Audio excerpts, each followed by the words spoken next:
Baik, assalamualaikum warahmatullahi wabarakatuh. A'udzubillahi minasyaitonirrajim. Bismillahirrahmanirrahim. Alhamdulillahilladzi an'amana bi ni'matil iman wal islam. Wa nusalli wa nusallimu ala khairil anam sayyidina Muhammadin sallallahu alaihi wasallam wa ala alihi wa ashabihi ajma'in, amma ba'd. Puja-puji syukur kehadirat Allah Subhanahu wa Ta'ala atas segala limpahan rahmatnya yang begitu besar kepada kita, sehingga pada hari yang berbahagia ini seperti biasanya kita bisa melaksanakan rutinitas atau kewajiban kita sehari-hari. Dan insya Allah pada hari ini dalam keadaan sehat walafiat. Salawat serta salam semoga senantiasa tercurah kepada junjungan kita baginda Nabi besar Muhammad sallallahu alaihi wasallam. Yang kami hormati Ibu Kepala Sekolah SDN Cipondoh 9, yang kami hormati Bapak Ibu Dewan Guru SDN Cipondoh 9, rekan-rekan guru hebat, semoga senantiasa selalu dalam limpahan rahmat dan lindungan Allah Subhanahu wa Ta'ala. Baik, Bapak Ibu sekalian, sesuai dengan apa yang sudah disampaikan, bahwa insya Allah hari ini adalah kegiatan diseminasi budaya positif, yaitu berbagi pemahaman tentang apa itu budaya positif. Namun sebelumnya saya mau menanyakan kabar. Apakah hari ini keadaannya baik Bapak Ibu? Alhamdulillah. Ya, walaupun jawabannya agak sedikit sendu, tapi tidak mengurangi niat dan semangat kita untuk melaksanakan kegiatan ini. Baik Bapak Ibu sekalian, di depan adalah judul dari kegiatan kita pada hari ini, yaitu diseminasi budaya positif. Apa itu? Baik, jadi hari ini saya akan memberikan atau menyampaikan, menyebarkan pemahaman dan penerapan pengalaman budaya positif yang insya Allah akan kita lakukan sebagai guru dan akan kita tularkan di lingkungan sekolah kita, terutama kepada anak didik kita. Konsep inti dari budaya positif ini ada 8 Bapak Ibu sekalian. Yang pertama, perubahan paradigma belajar, terus disiplin positif, nilai-nilai kebajikan, kebutuhan dasar manusia, motivasi perilaku manusia, posisi kontrol guru, keyakinan kelas, dan terakhir nanti segitiga restitusi. Ini akan saya jelaskan satu persatu, dan mudah-mudahan hari ini bisa bermanfaat dan bisa menambah pengetahuan buat kita semua. Salam, silakan Bu.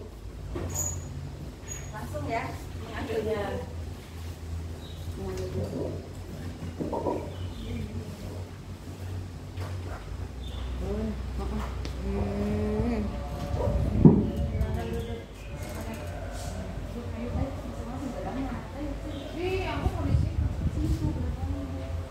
Biar kelihatan satu-satu banyak isinya. Kenapa? Nanti pakainya. Nih berbanyak. Tuh, dah. Nanti tutup sini ke sini.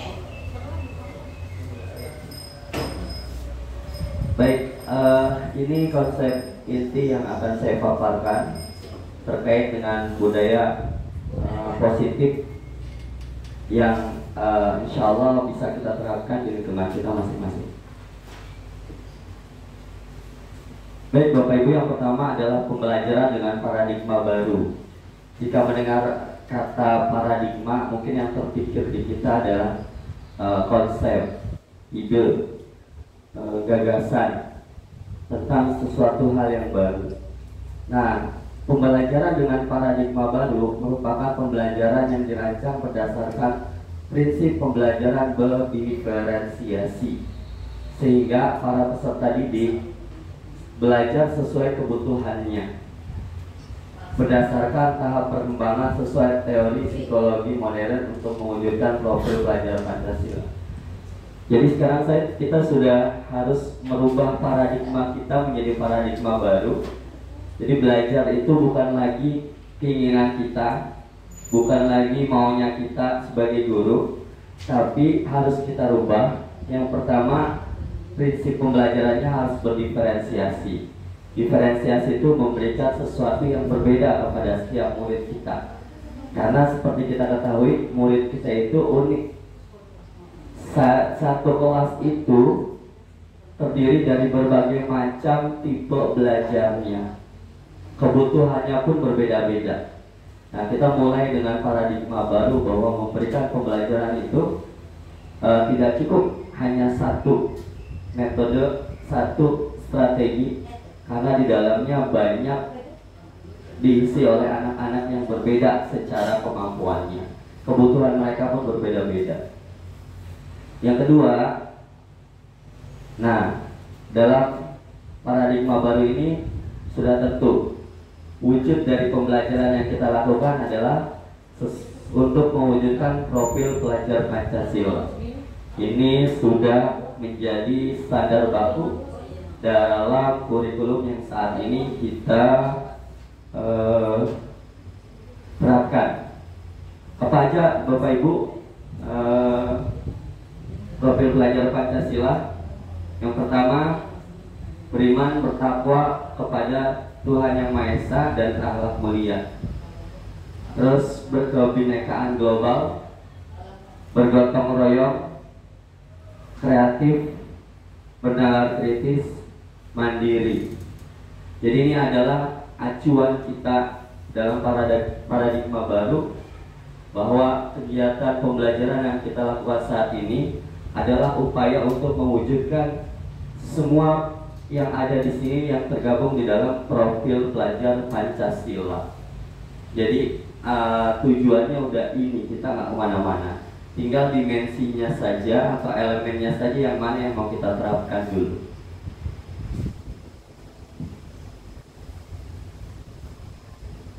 Baik, miskonsepsi tentang teori kontrol. Yang pertama, ilusi guru mengontrol murid. Kalau sistem pembelajaran kita yang lama kan kita ngontrol murid ya Bapak Ibu. Kita seakan-akan murid itu mau dikemanain apa mau kita gitu. Jadi kita bebas mengontrol murid itu kemana maunya, belajar seperti apa. Udah, yang penting materi tersampaikan, LKS habis, selesai. Nilai nanti kita yang buat. Nah ini dulu nih. Terus ilusi bahwa semua penguatan positif, efektif, dan bermanfaat. Setiap penguatan yang kita lakukan, materi yang kita sampaikan, hal-hal yang kita tekankan kepada murid, kita yakin itu bermanfaat. Nah itu paradigma dulu yang kita anggap udah bener aja gitu. Terus ilusi bahwa kritik dan membuat rasa bersalah mampu menguatkan karakter. Nah ini juga sering kita alami di dalam kelas nih kita nih, bahwa ketika ada anak yang berbuat salah, yang berbuat yang tidak baik atau tidak mengikuti aturan kelas, udah kita dengan gampangnya menuduh bahwa kamu sih, gara-gara kamu sih. Nah, jadi ini hal-hal yang menjadi miskonsepsi dalam teori kontrol kita. Nanti saya bahas teori kontrol itu apa. Terus ilusi bahwa orang dewasa berhak memaksa. Kira-kira benar nggak Bapak Ibu?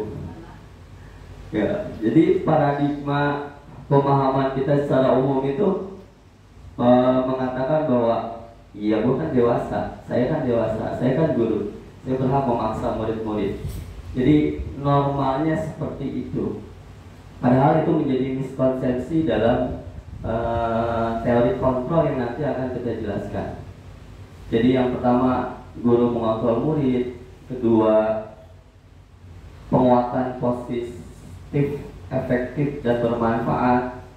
Kritik dan membuat rasa bersalah itu bisa menguatkan karakter. Jadi kita mengkritik murid itu, terus membuat murid itu, misalnya dia melakukan sesuatu itu langsung kita bilang dia salah, itu apakah bisa menguatkan karakter atau enggak, atau malah meruntuhkan kepercayaan dirinya, gitu ya.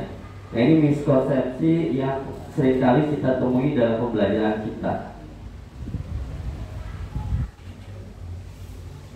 Nah, sudah saatnya kita mengubah paradigma itu semua menjadi respon yang positif ke pendekatan teori kontrol. Stimulus responnya yang pertama, realitas kebutuhan kita sama. Kira-kira sama nggak Bapak Ibu kebutuhan kita itu? Dalam satu ruangan ini kita kira sama nggak? Beda-beda. Nah, apalagi murid 32 di dalam kelas itu kira-kira sama nggak kebutuhannya? Beda. Nah, dalam teori kontrol, kebutuhan itu dianggap kita berbeda, ya. Yang kedua, semua orang melihat hal yang sama. Kira-kira dalam satu hal, orang itu memandang itu sama semua enggak? Beda, pasti beda-beda. Nah, dalam teori kontrol, setiap orang memiliki gambaran yang berbeda terhadap suatu hal yang ditemui atau dia alami. Ini paradigma yang kita rubah ke teori kontrolnya. Selanjutnya kita mencoba mengubah orang agar berpandangan sama dengan kita.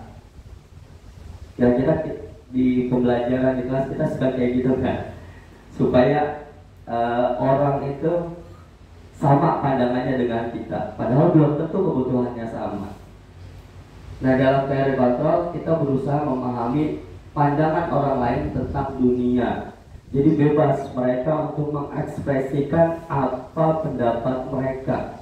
Selama itu masih dalam teori pembelajarannya, maka itu dianggap sah dalam teori kontrol. Perilaku buruk dilihat sebagai suatu kesalahan. Benar nggak Bapak Ibu? Anak nih di kelas melakukan hal-hal yang tidak baik, pasti kita langsung bilang itu kesalahan kan?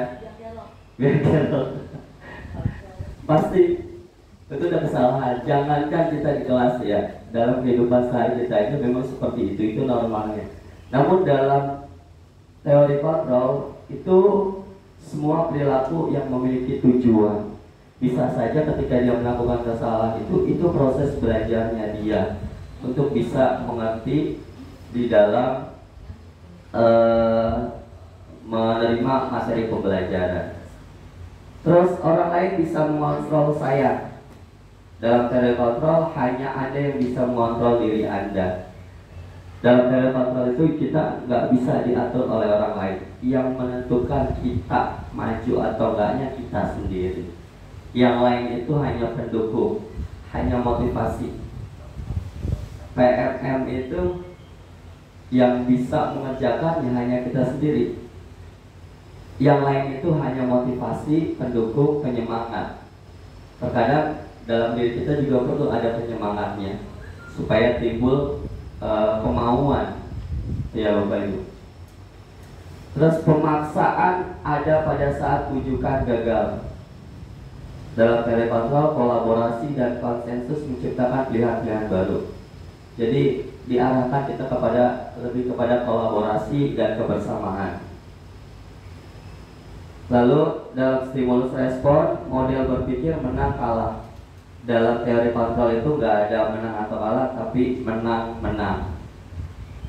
Itu mengubah paradigma stimulus respon yang biasa kita lakukan kepada kata teori kontrol. Baik, selanjutnya dari tadi kita bicara tentang disiplin positif. Apa sih itu disiplin positif? Disiplin berasal dari kata disiplina yang artinya belajar. Disiplin mengacu pada disiplin diri yang memiliki tanggung jawab terhadap apa yang dilakukannya berdasarkan nilai-nilai yang diyakini. Pengertiannya, disiplin positif merupakan salah satu cara penerapan disiplin yang bertujuan untuk menumbuhkan kesadaran serta memberdayakan peserta didik tanpa imbalan penghargaan, reward, ancaman atau hukuman. Nah, ingat nih Bapak Ibu sekalian, di sini ada kata-kata penghargaan, reward, ancaman atau hukuman. Dulu pernah dengar nggak ada reward and punishment? Itu sempat rame tuh. Jadi anak dimotivasi itu kalau dia bagus dia akan dikasih reward. Rewardnya apa aja? Sesuai dengan kemampuan. Lalu ada punishmentnya, ada hukumannya. Nah ternyata nanti kita bahas ini, ternyata reward dan punishment ini juga bukan sesuatu hal yang baik untuk diterapkan selalu dalam pembelajaran kita. Nah, sebagai pendidik, tujuan kita adalah menciptakan peserta didik yang memiliki disiplin diri sehingga mereka berperilaku mengacu kepada nilai-nilai kebajikan universal dan memiliki motivasi intrinsik dalam perubahan perilaku ke arah yang lebih baik. Jadi tugas kita bagaimana menciptakan yang pertama peserta didik yang memiliki disiplin diri. Yang disiplin diri sehingga mereka berperilaku yang mengacu kepada nilai-nilai kebajikan universal. Kira-kira nilai-nilai kebajikan universal itu apa aja ya Bapak Ibu? Nilai-nilai kebajikan, kalau kita nyebutnya akhlak mulia, akhlak yang baik, akhlak terpuji.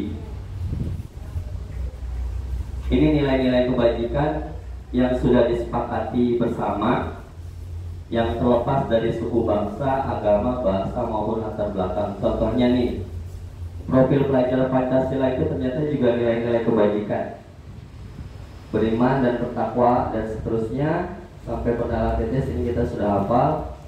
Nah menurut IBO nilai-nilai kebajikan itu toleransi, rasa hormat, integritas, mandiri, menghargai, antusias, empati, pengetahuan, kreativitas, kerjasama, percaya diri, dan komitmen. Lalu menurut life skill, nilai-nilai kebajikan itu dapat dipercaya, lurus hati, pendengar yang aktif, tidak merendahkan orang lain, dan memberikan yang terbaik dari diri kita. Nah ini adalah nilai-nilai kebajikan yang ada dan tertulis di samping nilai-nilai kebajikan lainnya.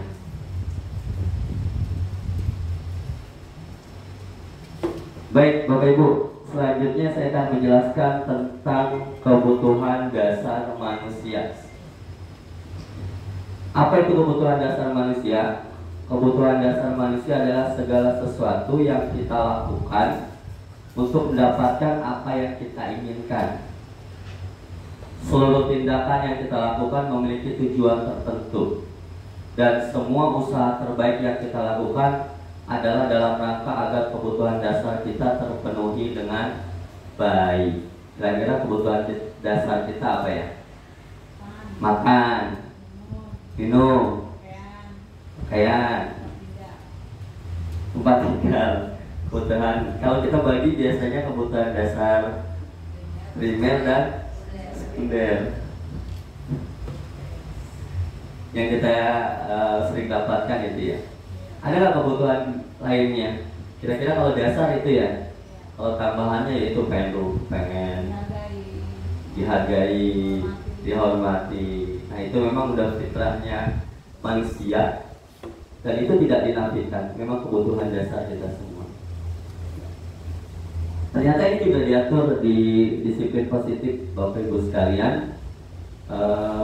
Jadi kebutuhan dasar kita memang diakui sebagai bagian dari tindakan yang kita lakukan untuk mendapatkan sesuatu. Jadi kita melakukan sesuatu itu dengan tujuan tertentu agar apa yang kita inginkan itu tercapai. 5 kebutuhan dasar manusia. Yang pertama, bertahan hidup. Kira-kira kita sampai dengan saat ini tujuan kita memang satu, bertahan hidup,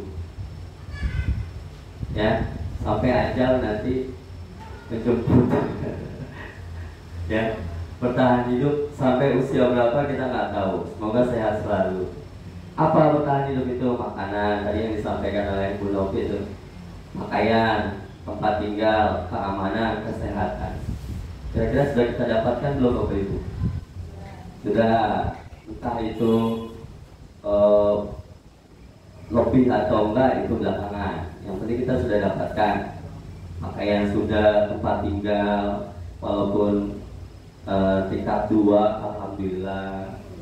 Ya, daripada gak ada tingkatnya kan repot. Baru berarti. Terus kasih sayang dan rasa diterima, betul tadi. Rasa diterima, dihargai, dipedulikan, pengen berbagi, pengen kerjasama, menjadi bagian dari kelompok. Ternyata itu memang kebutuhan dasar kita. Gak bisa ditahan-tahan. Saya mau sendiri aja, udah bisa sendiri juga. Gak bisa Bapak Ibu sekalian, karena kita memang makhluk sosial dan membutuhkan orang lain di dalam kelompok kita. Dan ternyata memang kebutuhan dasar kita juga. Pengen memberi, pengen dipedulikan, itu memang sudah menjadi kebutuhan dasar yang semestinya kita dapatkan. Yang ketiga, penguasaan. Apa itu? Harga diri. Harga diri kita. Nah, itu kebutuhan dasar. Keinginan untuk dianggap. Wah, kira-kira pengen dianggap gak Bapak Ibu kita? Pengen diorangkan, pengen dihargai, pengen diakui. Itu memang kebutuhan dasar, tak bisa ditekan. Pengen disayang lebih utama. Nah, pengen disayang.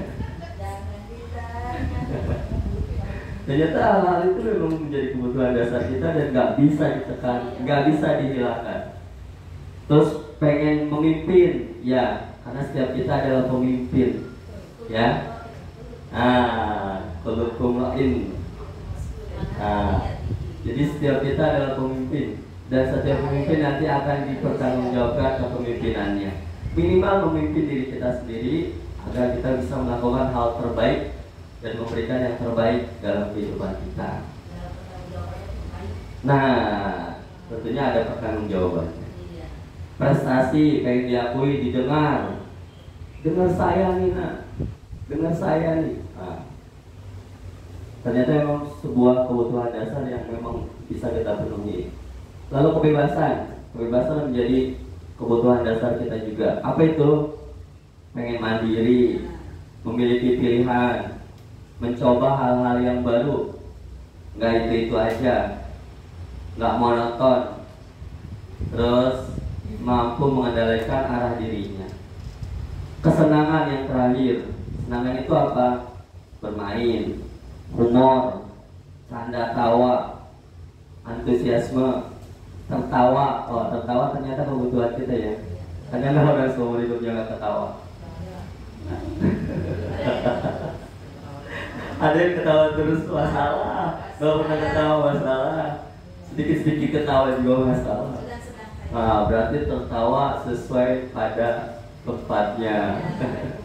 Jangan lagi serius ketawa, lagi ceria malah murung gitu ya. Jadi menempatkan sesuatu pada tempatnya, ternyata itu sebuah hal yang menjadi kebutuhan kita. Motivasi perilaku manusia. Nah, kalau tadi 5 kebutuhan dasar, sekarang motivasi perilaku manusia. Motivasi itu berarti dorongan, sesuatu yang memang kita tuju menjadi acuan kita, tujuan kita dalam berperilaku. Motivasi itu ada ekstrinsik itu berarti dari luar ya, dan motivasi intrinsik yang timbul dari dalam diri kita. Motivasi ekstrinsik itu apa? Yang pertama, motivasi kita untuk menghindari ketidaknyamanan dalam hukuman. Yang kedua, untuk mendapatkan imbalan atau penghargaan dari orang lain. Ini motivasi perilaku yang kita lakukan berdasarkan motivasi ekstrinsiknya. Lalu apa yang timbul dari dalam diri kita? Motivasinya adalah untuk menjadi orang yang mereka inginkan dan menghargai diri sendiri dengan nilai-nilai yang mereka percayai. Jadi dalam diri kita tuh kita pengen tuh jadi orang yang pengen dihargai sesuai dengan nilai-nilai yang diyakini oleh orang yang melihatnya. Kalau ada nilai-nilai kebajikan baik, ramah, sopan, nah kita pengen tuh dalam hati kita pengen dianggap sebagai seorang seperti itu. Kalau ekstrinsiknya ya udah, kalau kebaikan kita, kedisiplinan kita, keramahan kita, apalagi saling menghormati kita, itu dalam rangka tujuannya adalah supaya nyaman aja di dalam bergaul di dalam kelompok kita. Yang kedua, mendapatkan penghargaan dari orang lain. Itu motivasi dari luar, ekstrinsik. Baik, Bapak Ibu sekalian, yang selanjutnya adalah posisi kontrol. Jadi 5 posisi kontrol guru. Kita sebagai guru ini ada 5 posisi kita di dalam menghadapi pembelajaran atau kelas yang kita lakukan. Nah, coba nanti kita sambil refleksi ya Bapak Ibu ya. Kita seringnya yang mana nih? Yang pertama, penghukum. Penghukum itu tipenya gini, kalau apa-apa udah langsung nyalahin. Nevan, kenapa gak ngerjain PR? Nah, langsung kita duduk tuh, kenapa gak ngerjain PR? Lu lihat kamu Bapak kurangi ya gitu. Jadi langsung menghukum tanpa nanyain dulu dia gak ngerjain PR atau apa. Kenapa dia datang terlambat, langsung kita kasih hukuman tanpa harus melihat alasan dia kenapa terlambat. Nah itu posisi kita sebagai penghukum tuh. Jadi langsung, udah Bapak gak mau dengar alasannya, silakan baris. Ya, kira-kira saat ini kita suka gitu ya Bapak Ibu ya. Datang telat gitu ya. Jadi langsung menghukumi anak itu, kita langsung menempatkan diri kita itu pada posisi sebagai penghukum. Yang kedua, pembuat merasa bersalah. Jadi kalau ada anak yang berantem, ada anak yang jahil sama temennya, kita langsung nyalahin tuh. Udah, dulu kan pindah jangan di situ. Kamu kalau nanti bercanda lagi, ngobrol lagi, ibu pindahin ya, belajar keluar. Jadi langsung dibuat anak itu sebagai suatu hal yang sebagai pembuat rasa bersalah, tanpa lihat lagi apa yang dilakukan itu kira-kira memang dilakukan itu motivasinya apa. Terus teman, nah ini posisi kontrol kita sebagai teman. Kita menganggap murid itu sebagai teman kita, ngobrol bareng, Kak bawa apa hari ini? Terus bawa apa makanannya, bawa buah ya, iya ini siapa yang nyediain? Oh kamu kalau di rumah ngapain aja? Jadi kita ngobrol kayak teman Bapak Ibu. Suka gitu nggak sama anak murid kita kadang-kadang? Kalau kelas tinggi mungkin bisa ya diajak ya. Kalau kelas rendah juga kita memposisikan kita seperti anak-anak gitu. Jadi kayak ngobrol biasa aja, ya. Nah, itu posisi kita sebagai teman. Kita menjadikan kita itu seakan-akan sebaya dengan dia. Kita nanyain apa kegemarannya, apa yang dilakukannya, sama seperti pertanyaan itu ditujukan kepada kita. Terus selanjutnya yang keempat, posisi kontrol kita sebagai pemantau. Memantau itu berarti kita lebih kepada bagaimana memperhatikan gerak-gerik anak, tingkah laku murid sesuai dengan apa yang kita lihat sehari-hari. Ini posisi kita sebagai pemantau. Jadi melihat tingkah laku anak, belajar anak, dan apa yang dilakukannya. Nah yang terakhir adalah ini posisi paling ideal kita nih Bapak Ibu sekalian, yaitu posisi kontrol sebagai manajer. Manajer itu kan, kalau manajer itu berarti mampu memanage, mengatur, seorang manajer itu mampu mengatur segala sesuatunya itu menjadi rapi. Nah, ketika kita menjadi posisi sebagai manajer, disinilah posisi yang paling ideal yang harus kita lakukan. Misalnya untuk merapikan anak, bagaimana kita memposisikan anak itu serapi mungkin. Ketika ada masalah, kita tanyakan dulu sebagai seorang manajer, apa yang membuat mereka melakukan itu. Kita tanya dulu, nggak langsung dihukum, nggak langsung dibilang salah, enggak. Tapi ditanya dulu apa alasannya, apa motivasinya, kenapa dia lakukan itu. Nah, ini posisi yang ideal yang harus kita lakukan. Tentunya di sini memang membutuhkan waktu, tenaga, pikiran yang tidak instan di sini Bapak Ibu. Jadi perlu ada nanyanya juga, gimana ya nanya supaya pertanyaannya itu bisa memotivasi dia untuk berkata jujur misalnya. Jadi nanyanya nggak asal-asalan. Cuma di sini memang perlu waktu. Tapi ketika kita sudah memposisikan diri kita di manajer ini, maka ini adalah kondisi ideal sebagai seorang guru.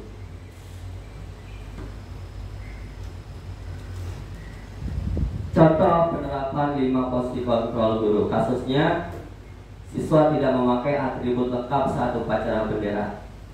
Nih, yang kita sering lakukan setiap Senin nih. Ini ada anak nih tidak lengkap atribut upacara benderanya. Yang pertama, hormat pada bendera selama 1 jam. Kalau posisi penghukum gini nih, nggak lengkap, nggak pakai topi, nggak pakai dasi, baris, hormat 1 jam sini. Ini posisi penghukum. Jadi langsung menghukum anak tanpa nanya alasannya dulu. Ini posisi penghukum. Kalau posisi pembuat rasa bersalah, dia ngomong, memang tidak langsung dihukum, tapi omongannya itu apa ya? Omongannya itu langsung jelek ke hati gitu. Udah berapa kali nih Bapak kasih tahu nih, selalu aja nggak lengkap pakaiannya, gitu. Udah ngecewain nih, nggak rapi nih, buat malu sekolah nih. Ini jadi tidak langsung dihukum, tapi pakai kata-kata, cuma kata-katanya langsung membuat orang itu merasa bersalah. Nah, ini posisi manajer. Kalau manajer, apakah kamu tahu nak kesalahanmu? Tanya dulu nih. Dia nggak pakai atribut lengkap. Kalau kamu tahu, kira-kira kamu mau memperbaiki kesalahan kamu nggak? Nah, ini posisi manajer. Kalau dari memantau, menghukum, membuat rasa bersalah sama manajer, kira-kira kita seringnya yang mana Bapak Ibu? Apa di mix? Tergantung moodnya. Ya, terkadang kita gitu ya. Nah, saat ini mungkin insya Allah, ya walaupun memang terkesan terlalu formalitas, tapi inilah yang terbaik. Bahwa posisi manajer itu akan menyelesaikan masalahnya dengan baik.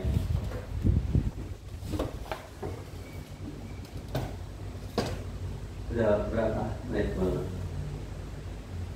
Udah setengah jam. Gampang. Baik, posisi kontrol. Apakah aku? Nanti kita refleksi ke diri kita ya Bapak Ibu ya. Nih, ini kira-kira tadi kan posisi kontrol apa aja Bapak Ibu? Posisi kontrol apa aja?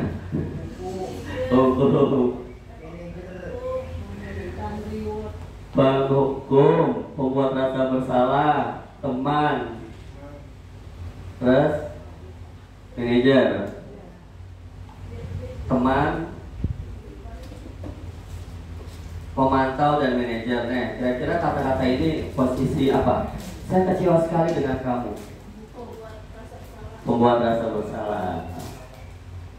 Saya kecewa. Ibu kecewa. Hargai perasaan ibu, hargai. Kata anaknya, berapa bu? Nah, kamu tidak pernah benar melakukannya. Kamu tidak pernah benar melakukannya. Apa nih Bapak Ibu? Hukum. Langsung vonis saja kesalahan anak.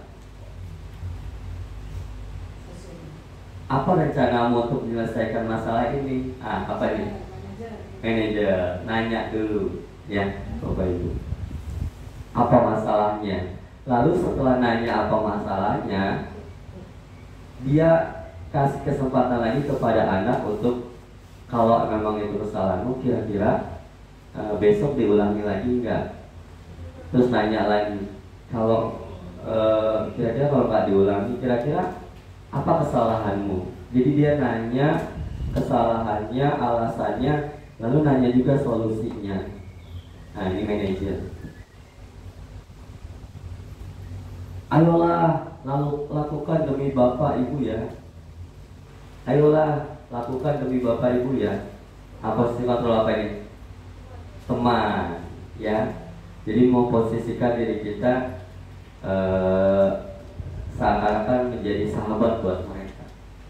Kalau di SD mungkin masih agak ini ya, karena SD kan jenjangnya kalau jenjang yang paling pertama ya.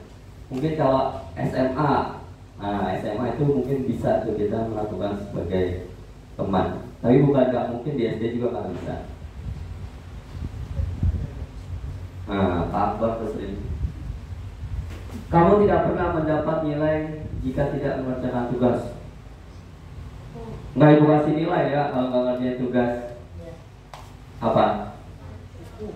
Hukum, langsung di just aja. Padahal pada saat itu nggak ngerjain tugas sakit, ya.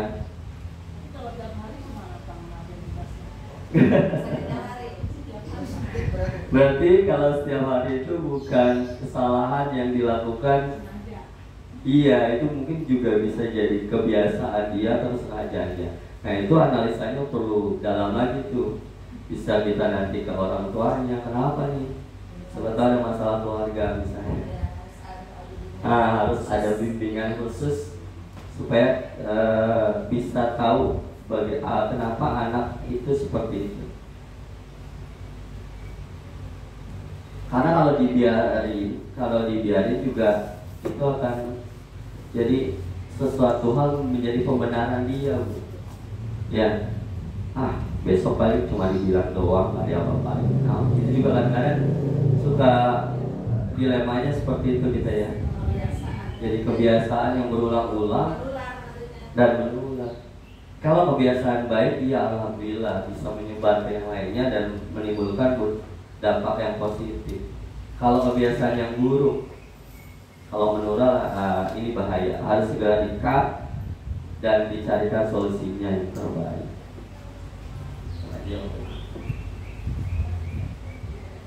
Keyakinan kelas. Ini tahapan selanjutnya. Pernah dengar nggak kata-kata keyakinan kelas? Keyakinan kelas. Kenapa nggak peraturan kelas, tapi keyakinan kelas? Kenapa mesti keyakinan bukan peraturan? Kira-kira ininya keyakinan kelas itu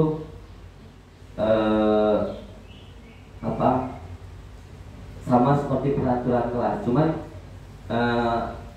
tidak dibilang di sini peraturan kelas, tapi keyakinan. Kenapa? Karena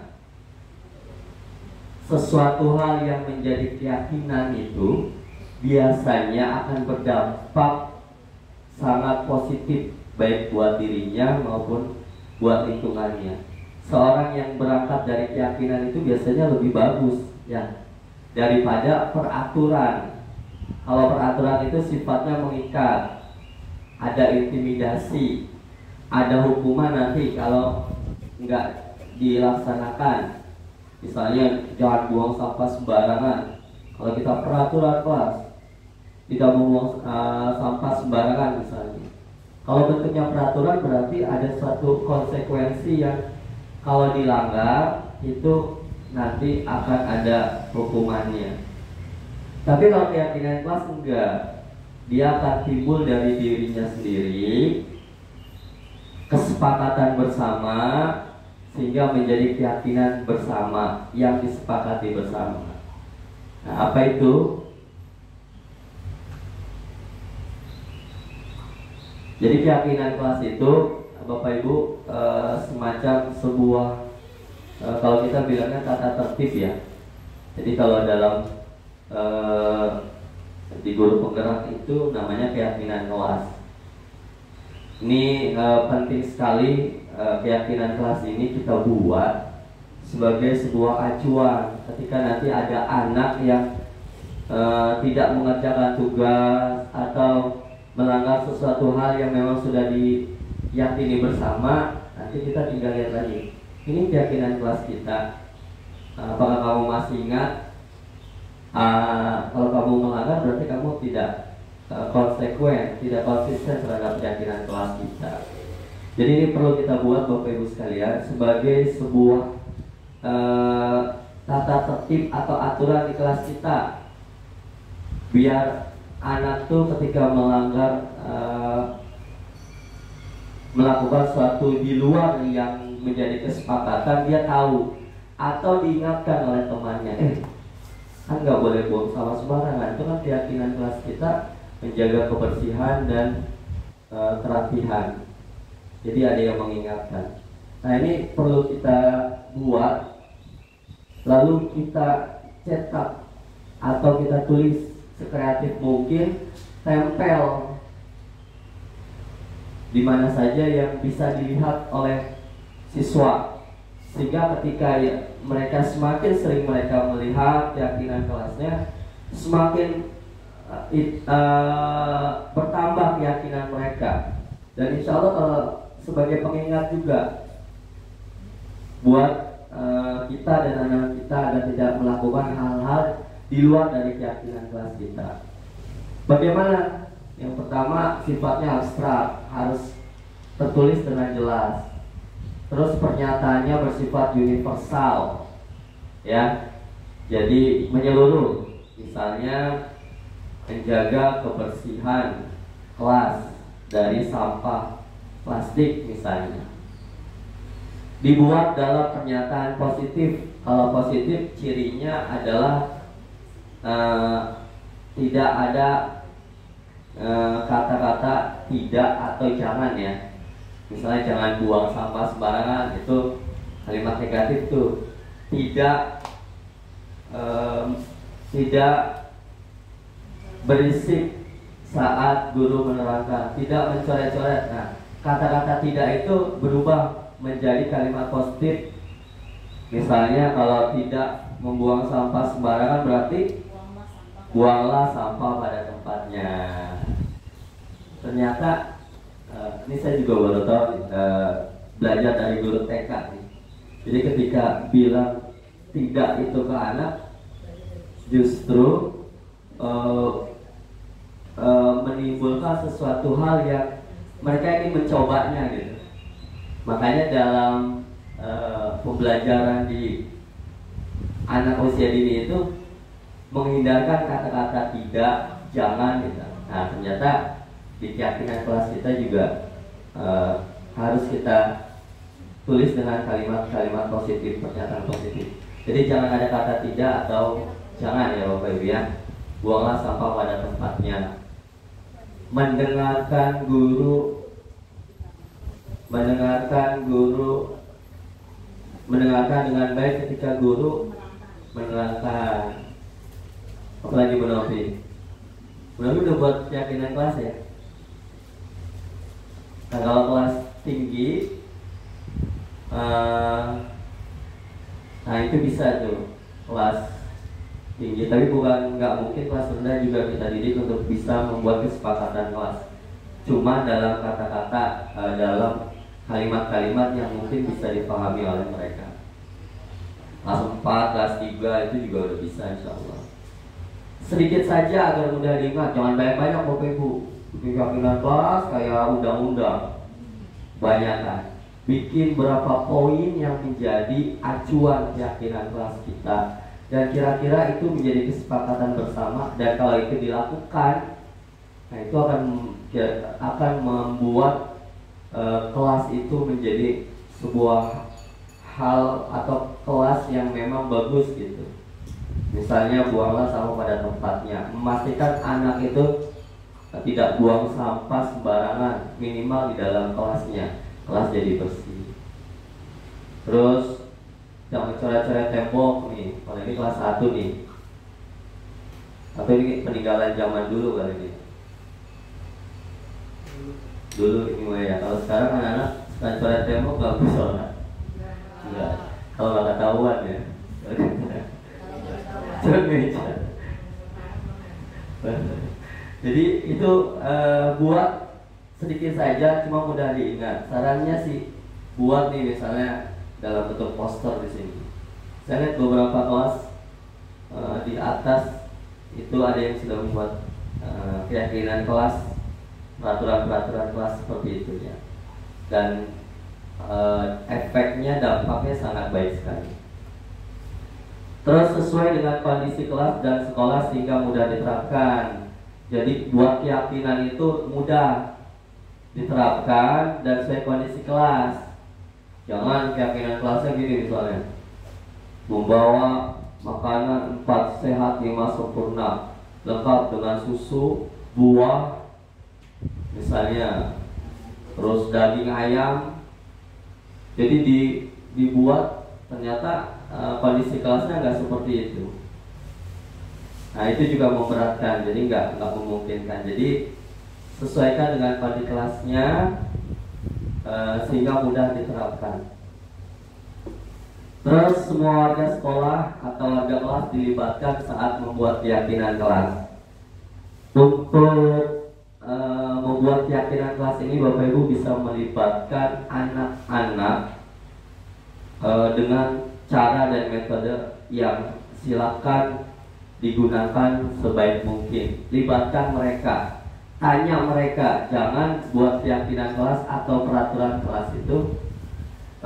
Keyakinan kelas itu udah kita buat dulu nih, anak-anak ini keyakinan kelas kita ya, kalian harus mengikuti apa yang sudah kita yakini bersama. Padahal gurunya yang buat ya. Jadi buat kira-kira keyakinan kelas apa yang mau kita terapkan. Ya, solha, datang tepat waktu. Ya, sepakat nggak anak-anak? Ya sepakat, yuk kita tulis ya. Atau bisa kasih kertas masing-masing, bisa perorangan atau secara kelompok, tulis keyakinan kelas yang dia inginkan. Setelah itu mereka menempelkan di tag ini.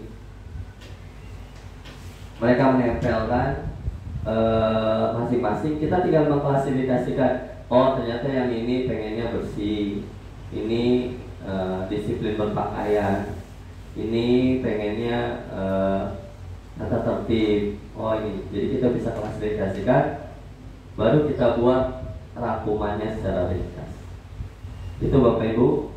Semoga keyakinan kelas ini bisa dibuat dan bisa dijalankan sebagai bagian dari pembelajaran kita, agar pembelajaran kita menjadi lebih bermakna.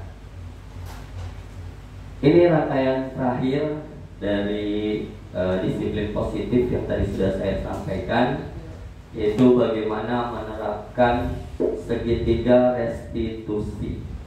Ada yang pernah dengar kata-kata ini enggak? Saya juga pernah terus belajar.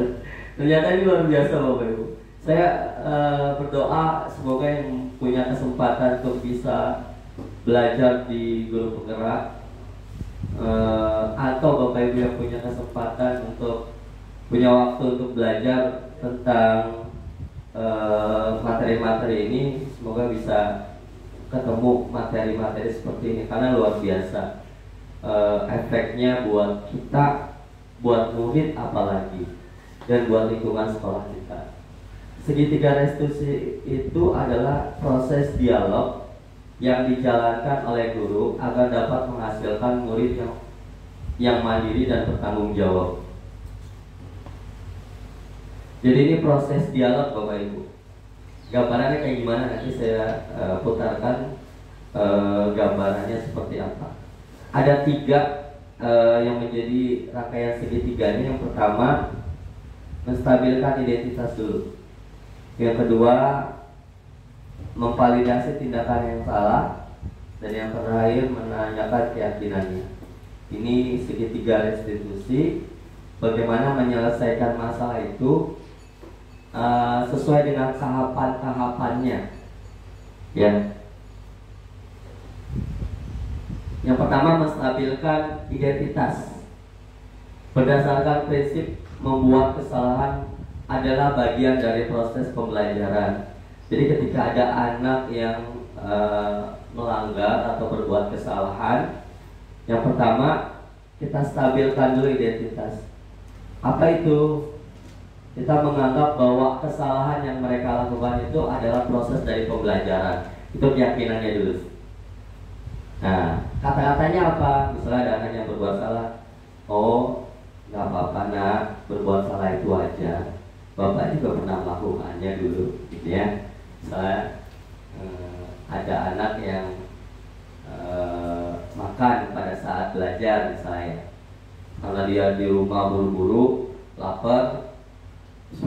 Ada nggak ada gitu? Ada yang ketika kita ngajar lagi makan gitu ya. Atau ketika habis istirahat makanan itu disimpan dalam, makan dikit-dikit. Ada, terus ketahuan. Nah, kita nggak langsung menghukum, tapi kita menggunakan segitiga restitusi, nanyain dulu. Terus dia kan alasannya tuh, lapar pak, tadi nggak keburu. Nah, ini kata-kata untuk menstabilkannya adalah berbuat salah itu wajar, ya. Terus tidak ada manusia yang sempurna. Ibu bapak juga pernah lakuin. Terus, oh iya nak, kenapa kamu bapak panggil kemari? Bapak nggak mau nyari kesalahan, tapi yuk kita selesaikan solusinya bersama, gitu ya. Jadi ini dalam berbagai kasus bapak ibu. Ada anak yang tidur ketika belajar, terlambat ketika habis istirahat, datang lagi lambat. Banyak nggak kayak gitu? Udah pembelajaran baru datang. Ada yang makan di kelas, ada yang ngobrol, ada yang jahil, dan berbagai macam kejadiannya. Nah, ini langkah pertama dalam menstabilkan identitas. Dan ini kira-kira kata-katanya itu. Kamu berhak nak merasa kayak gitu. Lanjut yang kedua, setelah kita stabilkan identitas dengan kata-kata yang tadi, menganggap bahwa kesalahan itu adalah proses pembelajaran. Yang kedua, berusaha nih, kira-kira dia melakukan kesalahan itu kebutuhannya apa ya, sehingga dia melakukan itu. Ini kata-katanya nih, kamu pasti punya alasan melakukan hal itu. Misalnya ada anak yang terlambat, ada anak yang tadi sesuai yang kita sebutkan tadi. Padahal kamu bisa yang melakukan yang lebih buruk dari ini ya. Padahal kamu bisa melakukan yang lebih baik dari ini ya. Kamu patut bangga nak, karena telah melindungi sesuatu yang penting buatmu. Terus kamu melakukannya karena mempertahankan sesuatu yang penting bagimu. Jadi ada sesuatu hal yang ketika dia utarakan alasannya itu, kita menyampaikan oh ternyata kebutuhannya seperti itu. Yang terakhir, tanyain keyakinannya. Salah satunya adalah dengan menunjukkan kembali keyakinan kelas. Misalnya ada anak buang sampah sembarangan, apakah itu keyakinan kelas kita? Bisa kita sampaikan keyakinan kelas yang sudah disepakati bersama. Terus bisa juga menanyakan nilai-nilai, apakah yang kamu lakukan itu sesuai dengan nilai-nilai yang kita sepakati bersama. Nanti anak akan cerita tuh panjang lebar. Terus dan seterusnya. Seperti apa gambaran sebuah kelas yang ideal menurut kamu? Jadi kita tanyakan kembali motivasi dia melakukan itu seperti apa. Lalu tanyakan kembali kira-kira apa yang dilakukan itu udah benar atau belum. Nah, jadi inilah kira-kira gambaran bagaimana kita menerapkan segitiga restriksi. Ini saya udah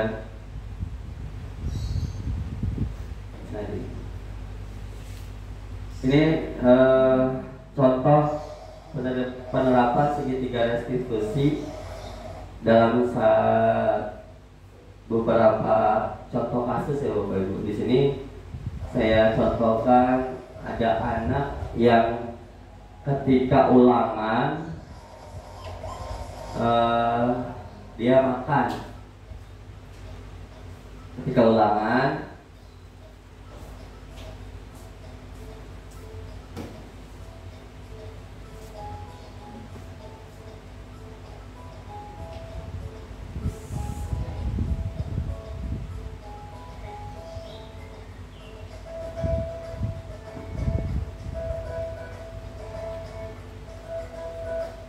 makan pada saat jam belajar di kelas nih, kasus satunya.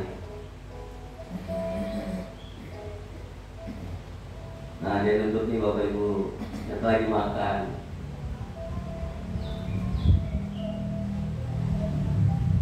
Terus ditanya, ternyata dia makan karena mau lapar. Proses pembelajaran tetap dilaksanakan, namun setelah itu baru nih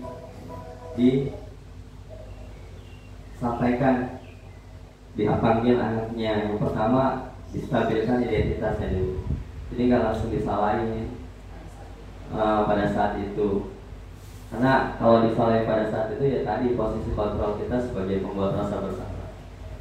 Nah setelah itu dipanggil, ditanyain kenapa, alasannya. Ternyata dia makan itu karena bangun sih pagi, tapi setelah bangun dia nonton TV dulu. Pas nonton TV, ngeliat jam udah mau masuk. Ternyata dia nggak sempat sarapan, dia langsung berangkat. Tujuan dia kenapa nggak sempat sarapan? Karena dia takut terlambat. Udah benar apa yang dia lakukan, takut terlambat. Sehingga guru tidak menyalahkan dia, cuma yang perlu disampaikan adalah makannya dia di kelas itu bukan pada jam semestinya, gitu ya. Nah, jadi terus ditanyakan lagi alasannya, terus kira-kira mau melakukan lagi enggak. Apa solusinya? Dia akan datang bangun lebih pagi, setelah itu sarapan, setelah sarapan dan segera berangkat ke sekolah. Jadi solusinya keluar dari si anak itu sendiri.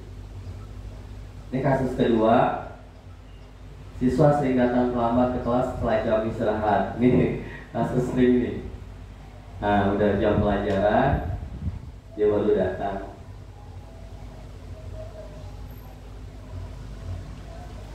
Suaranya nggak terlalu besar loh. Ya. Nah, guru tetap membiarkan dia ikut belajar. Cuma setelah itu penerapan segitiga restitusinya, bimbingannya ya semacam kayak bimbingan gitu ya. Jadi untuk menguatkan karakter mereka supaya ketika mereka melakukan kesalahan yang mereka lakukan itu, ketika setelah dipanggil itu mereka nggak down, nggak merasa bersalah, tapi justru mau menguatkan, oh iya ternyata apa yang saya lakukan itu kurang tepat, besok saya harus seperti ini gitu. Merubah lebih baik. Prosesnya sama seperti tadi, jadi dibuat, ditanyakan dulu, divalidasi tindakan yang salah itu apa aja, dia cerita tuh nanti. Kita hanya mengarahkan lewat pertanyaan-pertanyaan saja. Setelah itu solusinya apa, nanti dia akan cerita lagi. Nah ini praktek yang saya lakukan di kelas 6 beberapa waktu yang lalu sebagai sebuah contoh bagaimana ketika kita menghadapi suatu kasus atau masalah itu tidak langsung menyelesaikannya begitu saja, Namun ada yang namanya segitiga restitusi yang kalau itu diterapkan akan berdampak baik buat karakter anak selanjutnya. Dia akan lebih kuat lagi ketika kembali ke kelompoknya.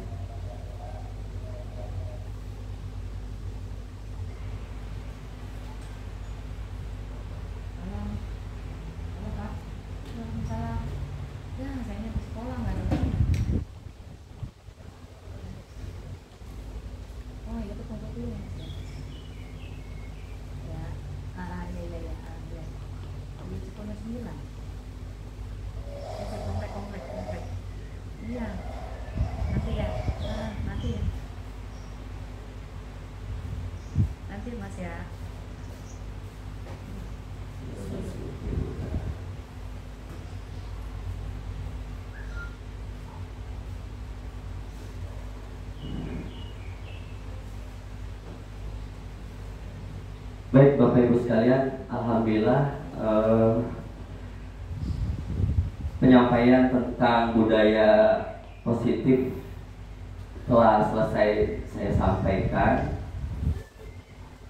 Ini rangkuman terakhirnya adalah dalam penerapan program disiplin positif, hendaknya guru memiliki standar kepribadian profesional dan sosial yang baik, di mana guru mampu merefleksi dirinya dalam posisi kontrol saat ini, bagaimana perjalanan dirinya sebagai among. Among itu manajer yang menuntun murid-muridnya menjadi insan yang mandiri, merdeka, dan bertanggung jawab. Semoga apa yang disampaikan ini bermanfaat untuk kita semua dan dapat kita terapkan dalam setiap pembelajaran kita sehari-hari, agar pembelajaran masa lampau yang kita lakukan bisa berubah sesuai dengan pemahaman baru yang kita dapatkan. Dan insya Allah mudah-mudahan pembelajaran yang kita lakukan bisa lebih bermakna lagi, bukan sekedar mentransfer ilmu aja, tapi juga bisa mentransfer nilai-nilai kebajikan yang kita yakini. Mudah-mudahan bermanfaat dan semoga bisa menginspirasi kita semua. Terima kasih atas segala perhatiannya. Mohon maaf atas segala kekurangan. Saya akhiri. Assalamualaikum warahmatullahi wabarakatuh.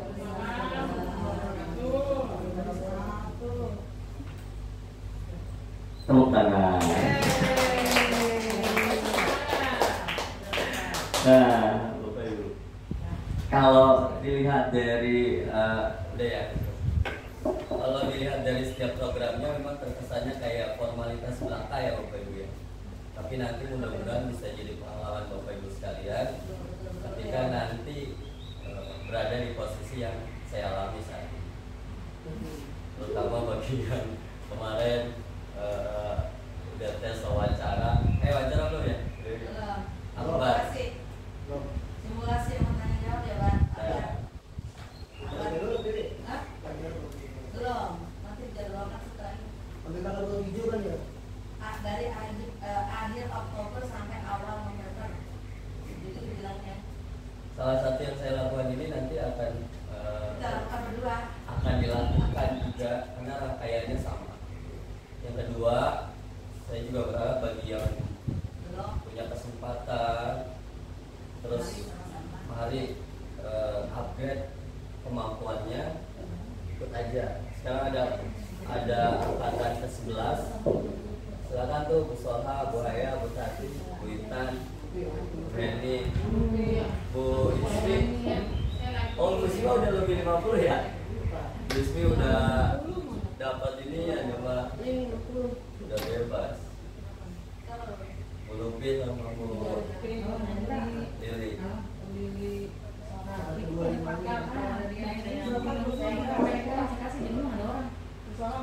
Sampai ke berapa ya? Iya, sampai ke berapa? Sebenarnya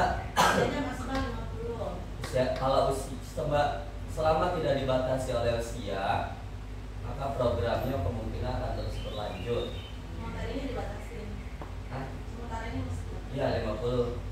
Jadi dibatasi 50. Iya, Mas. Kalau yang minimal 50 Bu itu. 50. Oh iya, Pak. Sama itu Bu Ar. Ya Mas, gila bener. tapi nggak tahu ya karena ini musik politik. Ntar kan dari pikir udah ganti lagi. Tapi nggak ada titik. Belum saya. Nanti gini nanti